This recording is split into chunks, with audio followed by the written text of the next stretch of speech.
Hi, students. Going to be doing a demonstration on what it's going to be like. It's going to look very similar when I do this. I'm going to actually take control of one machine from here. You won't be able to do this particular activity, but this is going to simulate the process of when you actually go to log into a machine. So when you go to log into a machine, remember to put in whatever your student ID number is. I always like to use that example, 1, 2, 3, 4, 5, 6, and your assigned ID.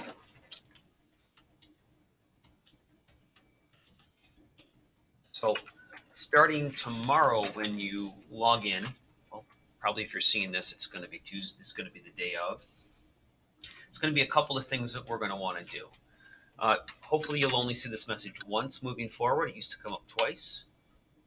And when you go to use something like Google Chrome, you will need to re-log in because we are updating the lab. You're going to get newer versions of software, which is great because with you having newer access to newer versions of software, one thing is you'll need to re-add yourself. So I want to come up with an alignment where people are, I'm going to give myself a name here, RD. Now, sign in with your full ID number.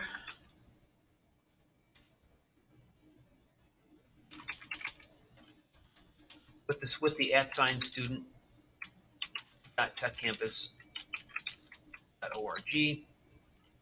and the same password that you used when you connect to the machine.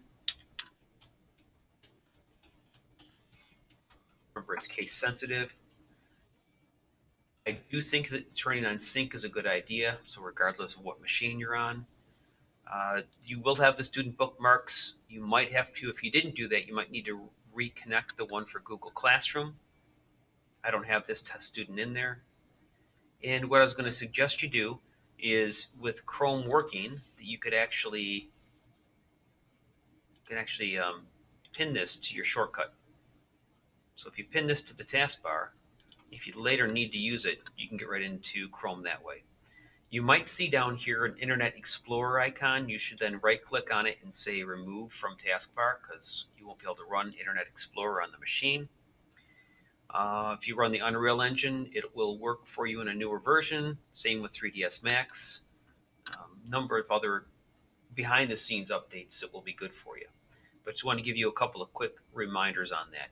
So what I'm in the process of doing is coming up with an alignment based on session, what machine people are going to be working on. So as session 1 comes on in the morning, we're going to want to make sure that we get the names recorded for whatever workstations you're working on. Same with session 2. Occasionally somebody will work in, quite regularly I get this student in second session as well. So we're just going to align that as so. All right, so the real key here is going to be the name of the student with whatever number they normally use. They're still going to save their work on the H drive, which is the one that has their ID number for the drive identification. Which reminds me, if you have saved your work on the C drive or on the desktop, it's gone. You got that warning message. I continue to try to tell you about that. If you're unclear how to save your work, each student has their own drive. You look under where it says this PC, and this is the drive letter. And yeah, there's no way I can bring back anything from the past that was saved to the C drive, but all the projects have been small and what I would call, disposable projects. So the other way to get to this drive is to just type in the letter H. You'll notice that at the top here. That's your H drive. H is in home. All right. Hope that makes sense. Please do ask questions. I'm going to be moving more and more into a mode where you are doing the work and I'm supporting you by watching who's doing what.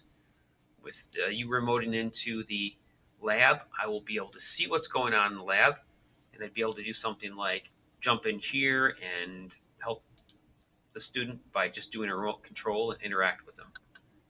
So that's the new way, and I think it's going to make for a great experience. Let me know what questions you have, and we'll go from there. Thank you.